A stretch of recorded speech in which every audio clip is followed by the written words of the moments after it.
Welcome everyone to this amazing interview. Today we have one of my most best friends. Sadly, she's not living close to me. If she did, I would just like knock on the door saying, "Oh, we get to have a cup of coffee or tea right now." she will just help me on her door. So welcome to Conquer Me with Demon. My name is Tanya Anderson, and today we have a dear friend to my heart. Her name is Johanne O'Halleron. I hope I say your last name correctly. I love how we've never done surnames. Yes, it's O'Halleron. I And know your myself and first Tanya name, just together, like it's like, doo, doo, I've never said your last name. It's just like, oh, doo. I've never said. It was just first time. It's like I've never said your last name. Love it. Oh, real life people, real life. Oh my god, so fun. So Joanna and I, we will talk about the topic is trust your heart and follow your dreams. So before Joanna and I, we're going into that topic, you also get to know who this amazing lady is. So I will share a little bit about her, why I pick her, and she will share a little bit about who she is, so you get a little deep contact with who is this person in front of you. So why are we out to Joanna? Joanna and me, we have I believe like 3 years or so, close to 3 years or something like that now. Yeah, something Yeah, like it's that. long time. No counting anymore here. And joining me in the beginning was we have an interesting meeting with each other. Like our nerds was like testing each other, and we still keep going. We still keep choosing each other. We still keep and choose to our relationship because we both see there's something in us. And that relationships have grown into something extraordinary. I feel blessed by to have every day to have so deep connection with someone that can call me out of my bullshit, that can really give me slap in the face, and it's like, oh, that feels Not uncomfortable. literal, not literal. Not later, it's just like feel like that, like will be uncomfortable. Maybe you like through the screens like Tanya. Figure it out. Stop it now. Yeah. And Joanna and me, we have code together, and the deep connections Joanna and I we have was something extraordinary. Joanna is really connecting with her heart, connecting with her emotions, as I really appreciate her person. I know what Joanna is. She stands by what she says, she do what she says, she complete what she says, and she a strong finisher, and she a amazing coach, amazing mentor, and also amazing business mentor for other entrepreneurs, as she is for me, and also amazing good friends that can call me out and see where I'm holding back my gaps and where is my leadership. And she's not afraid to say her opinion and stop me and give me shaking the clothes to wake me up. And that is something that's a skills many people don't have that I really appreciate in Joanna. So, my love, share a little bit about who you are besides you are a business mentor for new coaches as entrepreneurs. Well, before I even go down that route, the one thing I want to say, Tanya, about you is as much as you're saying that about me, it's vice versa too, because I learned how to open up and be vulnerable because of you. Oh, Because from watching you doing it and experiencing you like saying things that I'd be like, oh my goodness, I could never say them out loud. Are you sure we should be saying this? Like they'd be firmly in my mind and I'd be thinking them, but as to say them, no. And to see how receptive people were to you because of it and how endearing you became because of that supported me would really been able to open up. Like I think there's always a next layer of vulnerability, a next layer of connection, a next layer of whatever. But it's because of you that I was able to open up. So never sell yourself short, my dear, ever. thank you, love. Yes, I will introduce myself. So I am Joanne. I live in Ireland, and I'm also a mum and a granny to a gorgeous baby Oliver. Oh my goodness, he's just so stinking cute. His mummy's name is Leah, by the way. I always forget to talk about her now that he's arrived on the scene. Love him so much. We're a family of redheads, just in case you're wondering. Even got a dog that's a redhead. Um, but yeah, my life. I suppose I like. I'm 43, been a single mum for most of my life, and I grew up in a single parent household. And a lot of my story comes from that. Not and like if anyone ever asked me when I was growing up what my life was like, I would have told you it was great. I had a really happy childhood. It was great. And it wasn't until I actually set up my own business, I really started to see where, hang on a second, Oh my God. why are there blocks here? Like, why are things that I think I should be able to do so hard? Like, and I'm talking about things like sending an email where I need a friend of mine on the phone because I feel so scared. I'm like, what? This is not making any sense. So, of course, with my personality type, I'm like, no is not an option for me. Telling me I can't do something isn't an option for me. So I'm like, okay, I need to figure this out. So that's when I started doing a lot of inner work, and I realized my childhood, well, yes, I had a good childhood. I wasn't as happy as I portrayed it to be, or as I was sharing with everybody else that it was like. It wasn't like that at all. And I brought a lot of that with me through life. And it was interesting when I started kind of lifting up the rug and, got curious about why I was feeling certain ways about certain things, that I was like, hang on a second here. Has Johanne been living two different lives? There's like the life that actually happened, and then there's all the stories that I made up in here. And it's just been incredible. So yeah, I think all of that like kind of came together. Or I'm going to rephrase that. All of that unraveled in 2021 when I had no choice but to really look deep on it. But it was interesting because it was like a lovely like crossover parallels of things, because as soon as I started doing that and opening myself up, my business took off. Mm. Every time I go deeper, my business takes to another level. I go deeper, my business takes to another level. So it's really interesting how they're linked. And me being Miss Results focused over here, Miss Task Oriented, would have said, don't be talking shite. They're not related at all. Yeah, they are. Yes, they are. Oh my God, so true.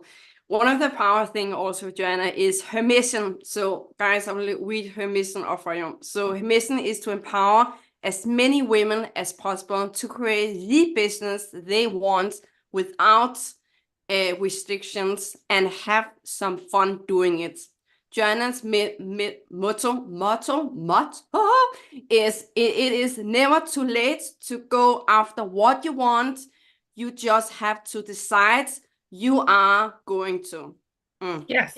Oh, I started my business when I was 40. Up until then, I had no idea that I ever wanted to own my own business. It was never a lifelong dream. I was like on the corporate route. I was doing what everybody else was doing, you know, having my own business. No, that wasn't a thing for me. And then all of a sudden, boom, in the space of 3 months, Joanne set up her own business. It's like, okay, that's interesting. that is interesting. You never have this feeling like you want to be your own boss. You want to like run something by yourself. You want like people like shoulder by shoulder instead of like have. No, I was the most shy, introverted, scared, embarrassed, unworthy, uncomfortable. Like, please don't look at me, hide under my granny skirt person. Where would I go setting up my own business? No. When you say that, it's just like, I cannot believe that, because who I know you for is just like, that is a huge gap there. But you met me when I was like a year into my journey, I'd say. Okay, true. No, like I started to uncover a couple of little things by then. And yeah, I wanted to be surrounded by really strong women in particular. I didn't really, and this is going to sound, actually, forget about that. I didn't really want to be surrounded by strong men because I had been all my life. I wanted to be surrounded by strong women because I didn't know what that looked like. That's what I was drawn to. Interesting. So this is just so interesting. For me, in the beginning, I was like, I only choose women, be around women, strong women. And in my business, most people I work with is men, like really strong, have a huge character, have like a huge stand. It's just like, oh, I get to live it up here. It's just so interesting, the shift in my business also. Love it. Oh, wait. Sorry? I said synergies. Oh, yeah, it's just so interesting. Definitely there's some work on my feminine side to get more feminine with that energy to attract women. Okay, so guys, so Joanna, why is this topic so important for you? Trust your heart and follow your dreams. Can you tell us a little bit about that? Like, why is this topic so important for you? Yeah, it's a great question. Like, if I even look at just the conversations I had with my own clients today, this falls into every single category. So like I've had 4 client conversations this morning, and these are all women that are on business journeys and they're at different stages of their business. But each of them this morning, I was coming back to them not trusting themselves, not trusting that they had everything that it took to be able to create the business of their dreams. And like, even if I take it outside of business, if I look at my daughter, she's the same. there's always a lack of trust. Mm. And you can see where it's like projected onto somebody else, and I need somebody else to do something before I can have. I Oh, need the bank to give me a loan before I can buy my house. I need to earn money before I can invest in whatever it is I want to invest in. And like I've even seen it where I need to lose some weight before I can go to the gym. There's always something that's outside of us because we're not trusting ourselves. And it's an awful place to operate from. And I know it because I did it for so long. Like, let me even give you an example. I remember being 6 years old and going to one of my friends' houses and crying to go home because they were about to have dinner. I didn't want to eat dinner in front of them. I was so uncomfortable in my own skin, and I didn't trust that I was going to use my knife and fork properly. Now, nothing had ever happened to me at home from not using my knife and fork properly, but I really had. If you don't do something right, you as a person are fundamentally wrong. That was drummed into me. So I didn't want to eat because I wanted to make sure I was going to eat properly with a knife and fork. Therefore, I cried so I could go home because I didn't trust myself. So there's things that inherently are in us where we're not trusting ourselves, and it's just fanning out everywhere. And when you don't trust yourself, you're literally putting the brakes, then wrapping the chain around it, putting the padlock on it, and covering it with cement to say, no, it's not going to happen. Because you're just like blockading yourself in rather than saying, I'm open to receive, I'm open to, whatever is going to be, and not making it mean that we're a piece of crap if something doesn't go the way that we thought it was going to. Mm.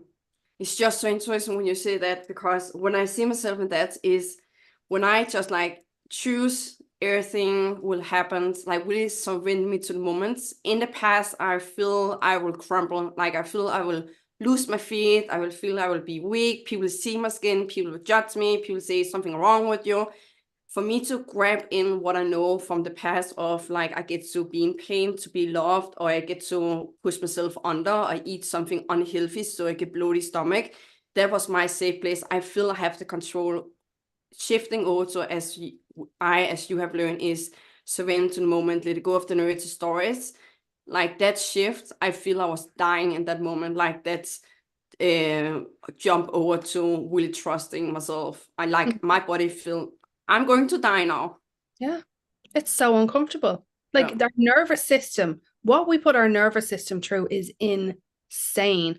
And like we don't even stop to look at our nerves. Instead of what we do is we numb what we're feeling by food, with alcohol, with Netflix, with like scrolling on your phone. We numb to avoid rather than dealing with what's making us feel Mm. uncomfortable so that we can be free from it.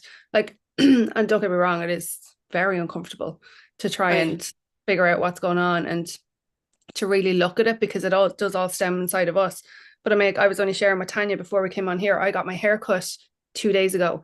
And when I tell you, I'm going to use the words maybe in dramatic and all, I was devastated for my life for it, because I hadn't had my hair cut in so long. And this might sound really silly to someone, but I'll explain the background story to it. But I wanted my hair cut in a particular way because it makes me feel good. It's the one piece of me that I have some sort of control over. And again, I'll tell you why in a minute.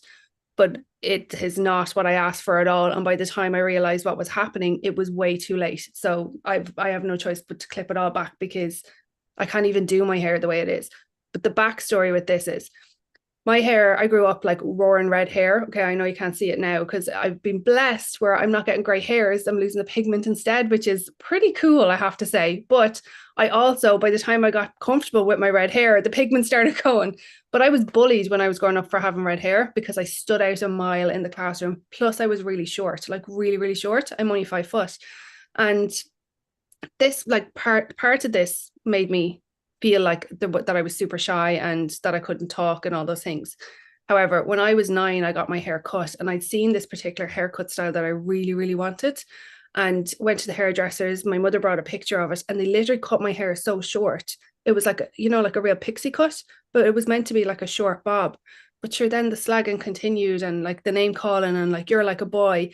And then Yeah. I'd grown men saying like horrible things to me, like, you don't have boobs. How is anyone going to know you're a girl when you don't have boobs? So when I got my hair cut the other day and this happened, I literally, it was like a storyboard of all these things flashed across my mind. And I got so upset by them, got so upset. And it took me ages to get reconnected with myself and go, no, Joanne, it's okay. This has obviously happened for you. So you can release all of them, because I'd forgotten them. They weren't even on my mind. I'd completely forgotten them. So I'm sharing this because like trust comes in all different shapes and forms. Oh my God. And we get triggered so many different ways. But it's like instead of like, so what do we do, right? So say if that happened to somebody that's watching here, what are you going to do? You're going to tell yourself, don't be so stupid, don't have those thoughts. Or you're going to talk to somebody and they're going to be like, oh my God, you should complain. That's disgraceful. Let me bring out the swords and the knives and the forks and like everything else that we can go like, like to go over there and just go absolutely mad because something went wrong. So we go one of two ways, but what is that actually solving? Absolutely nothing. Absolutely nothing. But that's what we've been trained to do. So imagine if you stopped and paused for a second. Feel what you're feeling. I did. I cried. I cried and I cried and I cried. So much so that my partner offered to pay for extensions for me. That's how upset I was. Bless him. But allow yourself to feel the feelings, right? Just like allow yourself to feel it. Because if you don't, you're just going to keep pushing it down and it's more and more and more and more and more and more and more gunk on top of yourself. And at some point you're going to get sick from it. But like allow yourself to feel what you're feeling. Let whatever comes up, and don't tell yourself you shouldn't be feeling like that. You shouldn't have those thoughts. No, who said you shouldn't? Like me and Tanya share like openly and vulnerably what our thoughts are so that you can too. So that anytime you think a thought is silly, it's not. It's stemmed from somewhere else. And by releasing them allows you to trust yourself.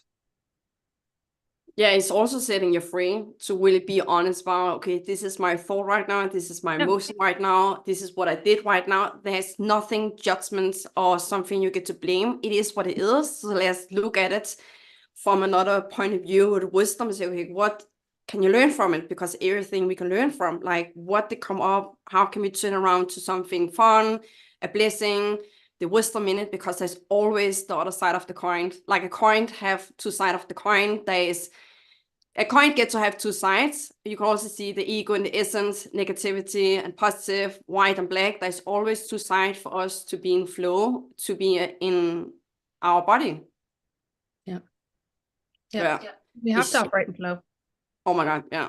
It's just so interesting. And the power into you, the audience, the power in Joanna have always been a person, as I have been for Joanna, something we share less time together, is it is so critical to find someone you feel safe, you feel you can be you with, and you feel like your heart is open on a soft, warm way where you get to share whatever you have inside yourself, whatever you have pushed under, whatever you have stuffed down with judgments, bad relationships with foods. You get to find someone when you really can see it for how it is, because there is true healing happened when you just let it out for what it is. And you can see it with other point of view afterwards. I think though with that as well, because I can hear what some people will be saying, will be like, well, I don't have anybody in my life like that, or I don't want to hear somebody else's opinion. And I'll share with you what I did with Robert, who's my partner, because he would, well, he's familiar like with like emotional intelligence work. He has nowhere near done as in-depth as stuff as myself and Tanya. But what I did with him was I shared with him that there may be times where I just want to vent. I don't need your opinion. I don't need you to, I don't need anything else other than I just need to get the words that are in my head out so that they're no longer controlling me. And then I need a hug. Yeah. Oh my God. Yeah.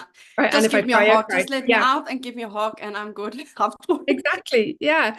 But I think where people go, not that they go wrong, but I think a step that they forget is to actually share with whoever it is they're talking to what their needs are. Yeah. So is it that you need somebody's opinion? Are you asking for somebody's advice, or are you just asking for a shoulder to cry on so that you can release? And it makes all the difference. Because I know for me, if I just want to vent and somebody starts throwing in their tuppence worth, I then go from being sad to angry because I didn't ask you, and then it turns into a whole other ball game because I feel like I've been hard done by. Yeah. I've been victimized. You don't give a shit about me. You don't care about me, when that's not the thing at all. I just wasn't clear on my intention. So, and I'm like, look, don't get me wrong. There's going to be times where you start sharing and you forget to say, oh, can you hold the bucket for me? Or can I just vent? And if you do, like, just don't give out yourself for it or keep going down this rabbit hole. If you recognize it, say, do you know what? Actually, I just want to be clear. I really just need to just get this off my chest right now. And I just would love if you could just hold the space for me and then give me a hug. afterwards. Do you know? And people feel better. I know for me, there's sometimes where people are coming and I'm like, oh God, I'm not in the mood to be able to give advice. And the moment they say, can you just hold the bucket? I'm like, absolutely, let's go. Yeah. Here's the bucket. Yeah. Because I can breathe a sigh of relief too. Because part of my personality is I feel like I have to fix people.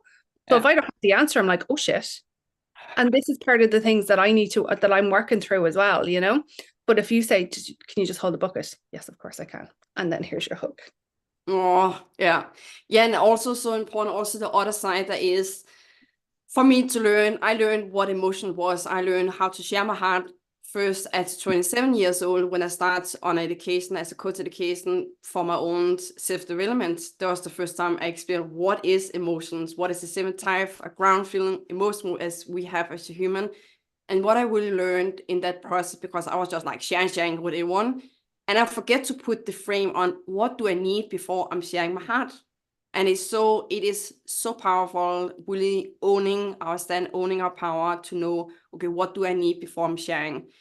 And before I step into that, sometimes when people like, as you said, Joanna, like want to give me advice or want to fix me or saying you get to do this, and it was just going like feel or just people stamp on me. Sometimes people to you, the audience, will choose a reactions if you say, I please stop, I did not need your advice. As I do sometimes, like I need to stop you. I will say no to your advice. I did not ask for that. Sorry, I did not say that in the beginning. People will react and there's nothing with you. It's about other person and take it from there and yeah, really trust yourself and step forward and not be scared to share your heart with someone else again when you feel called to that. Yeah, I think as well with that though, because it's okay if you mess it up. Mm, mm. Like it's okay. You will mess it up. Human beings. These are not here, take my script and read it out. Like we're humans. You know, like so things are gonna get messy, you're gonna get triggered and emotions are gonna come up. But like I've heard so many people talk about this, you know, like and I love Matthew Hussey when he talks about like from a relationship point of view. I don't know if anyone knows who he is, but he was like the best relationships, and Jay Shetty talks about it too.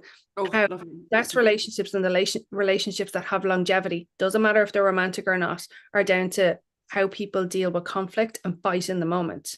Because you're going to have those situations. It's impossible not to, right? Because we're Mm, control other people. Plus, we have different thoughts, different everything about us is different.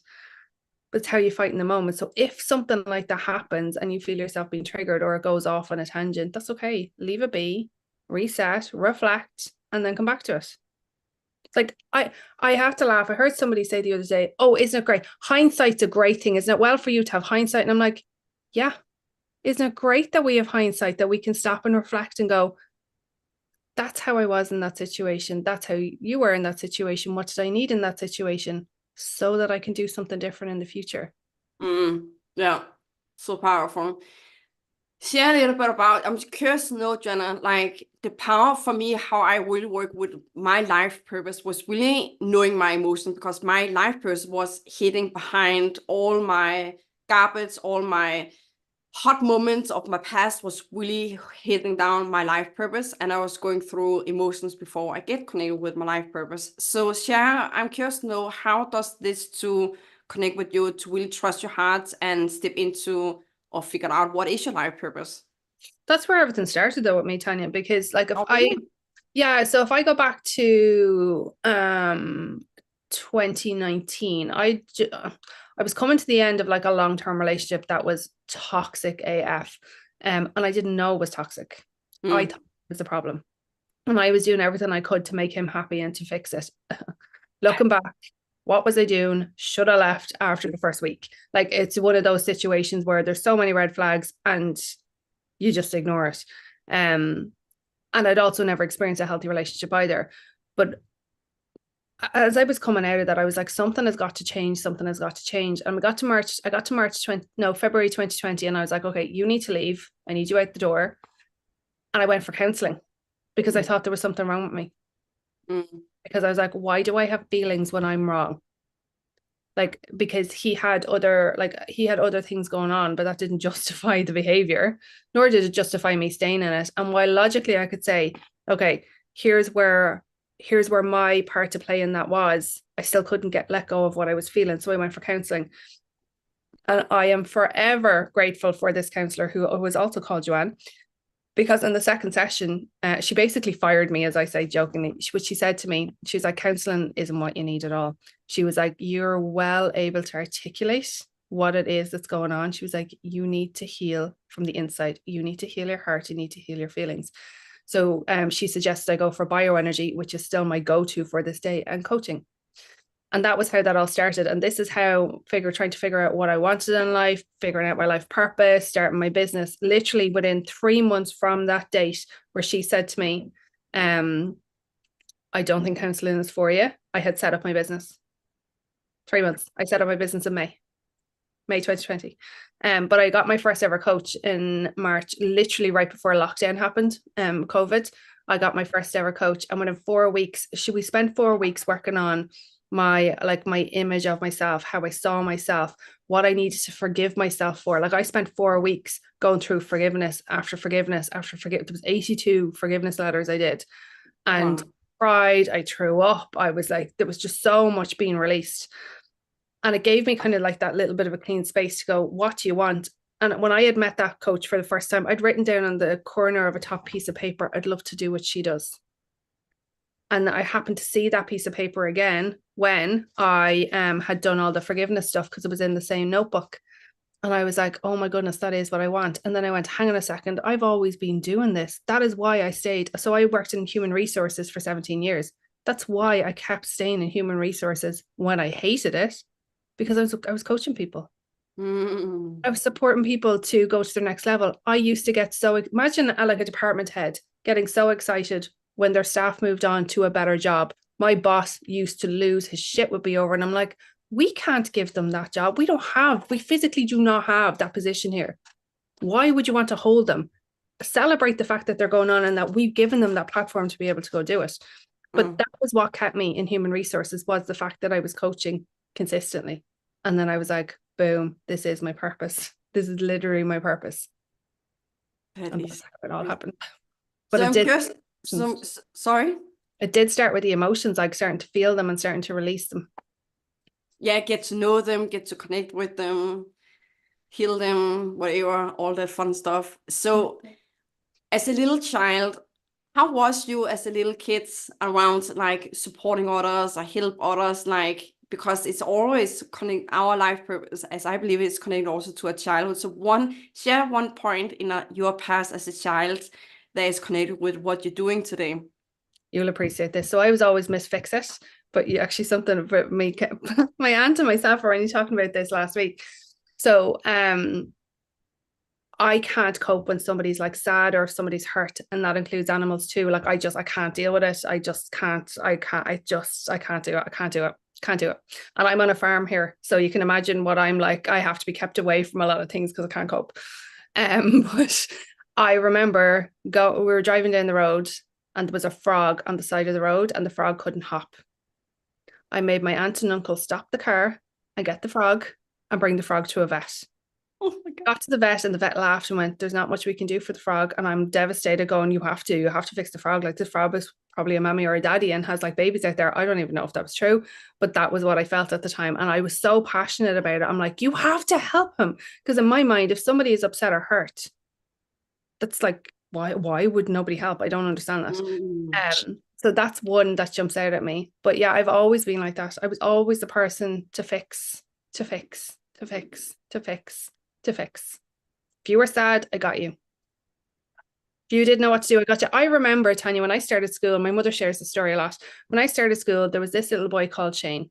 Shane used to be terrified to go into school. Shane used to sit in the car with his dad, waiting until I got there. And I used to walk over to the car, take him by the hand and walk into school with him. So he had somebody to walk into school with. He wasn't even in my class. Oh, really? That's so interesting. Yeah. So I think in that way, yeah, I think I was always a leader, just didn't know it. And I was always the person to say, it's okay. If you don't know how to do it, I got you. I'll support you. It is the beauty in like in our whole life, there's always like clue or keys in like since we get a child, there's always like these elements. And of course, when I look at myself, I was I was very like justice, like, is this not okay this year? With the finger. I was very justice in me. There's always a clue, and sometimes when we're child, also to the audience, sometimes when we're child, we put on a story on it to limit our most powerful gifts, and we will limit our life. We saying it's wrong. I did that will around I really a person that fight for the wild animals through conquer the dark emotions. So all our past have small clues to the point where we get to take a choice, because life is now. So, my love, what can a person do out there with the really knowing in the being, as you have known, as I've known, really knowing the being, like, this is something I really need to take actions on? Like, what can a person do to really take a step into really life is now and make the actions that get to be done? Best question ever. Love it. Okay. So if you know in your heart, like you're driven by something, and I'm going to take this in two ways, right? Let's say you know exactly what it is that you want to do. Don't wait until tomorrow. Tomorrow is not guaranteed. If you stop and just look right now around you, you will see opportunities for you to actually move forward and make whatever it is happen. Literally make. Like if you would have asked me, would going to counseling result in me starting my business? No. Like what? They don't even make any sense, but it did. So if you can see something in front of you that's an opportunity, whether it's to heal, whether it's to get investment, whether there's somebody that you know could be a client or a customer, whether there's somebody you can partner with, there's always opportunities that are there. You just have to open your eyes to them.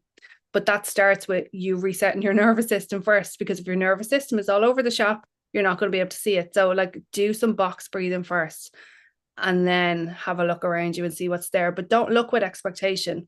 Look with curiosity. Yeah. So expect to find something, be curious about what something could be.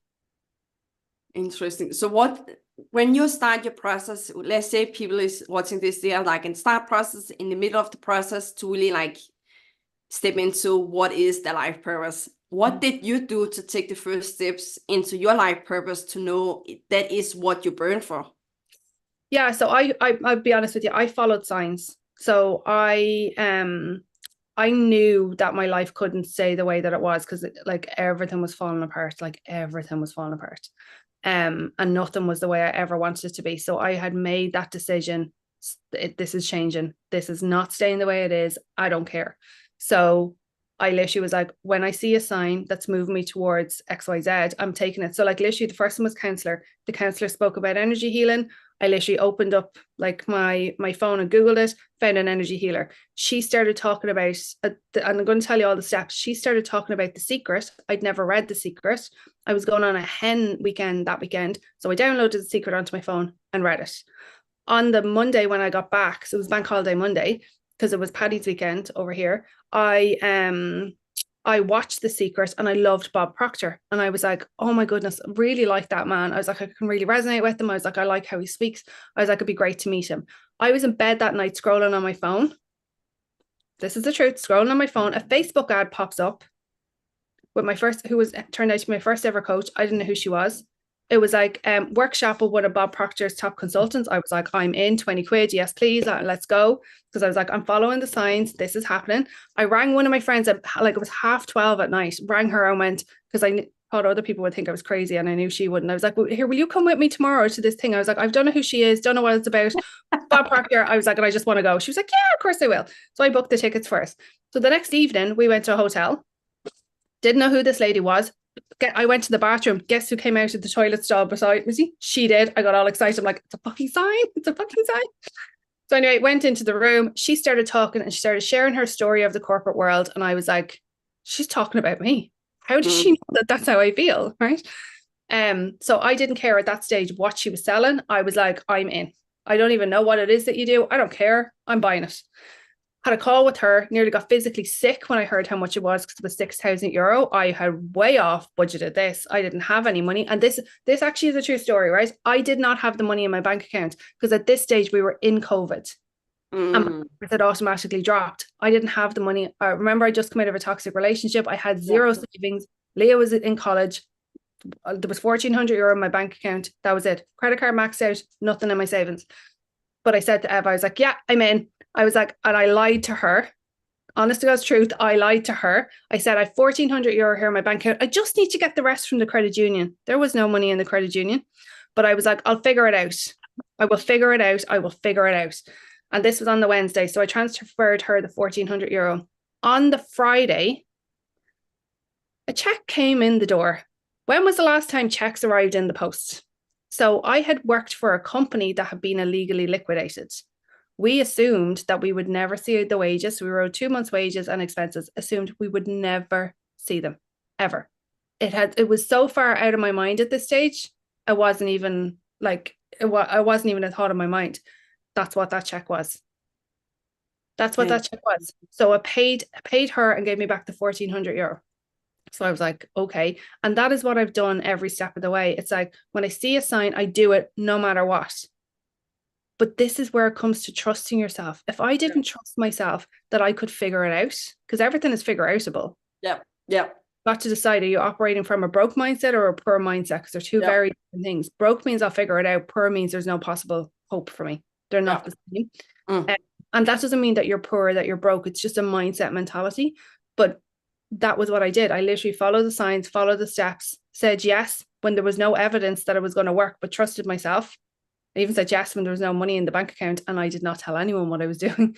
But it's all worked out because I kept moving forward. When I invested in my next mentor, it was the same. When I invested in my next mentor, it was $1,000. I did not again have the money. I was in the same situation, but was meant to go on a cruise for my 40th. Cruise didn't happen because of COVID. I begged them for the money back, begged them. And they were like, yes, okay, no problem. It will take 10 days. And I'm like, I knew this person was making an offer on this particular day. And I was like, I need it this day. And they're like, we can't control that. And I'm like, it's going to come. It's going to come. It's going to come. I wrote it out. I literally wrote it out so many times. I visualized it at 5 to 5 before the offer was made. What landed in my bank account? €1,200. I was like, so I was sitting there with my card ready when she made the offer. But that has happened every time with my business mentor this time around. It happened again in December. I had emptied the money out of my bank account. That sounds very dramatic. The profits in my account, we had moved them and I'd moved the stuff to pay off my taxes and stuff. So my account was pretty empty and she was 18 grand. I'm like, where am I going to get 18 grand? Open myself up and go, right, booked a call, said I'm signing with you the 1st of December. Guess what happened? Guess who signed? A bookload of clients. So, yeah, the opportunities are there. You just have to seize them.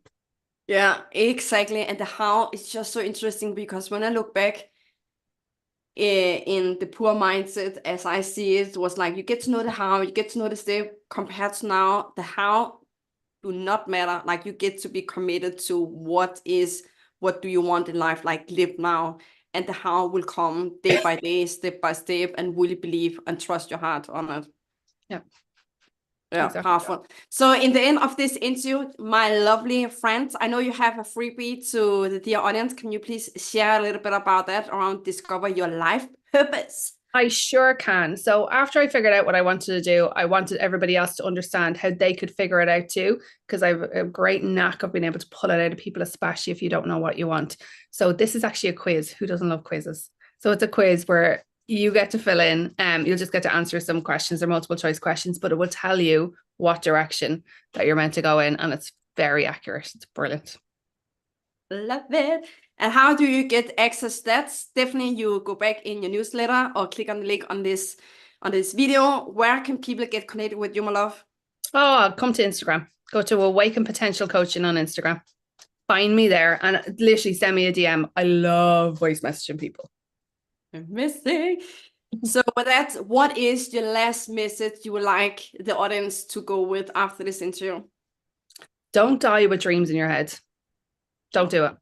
And I know that sounds harsh, but don't die with dreams in your head. If there's something burning inside of you, go get it. You deserve it. You're worthy of it. It's not for somebody else to create.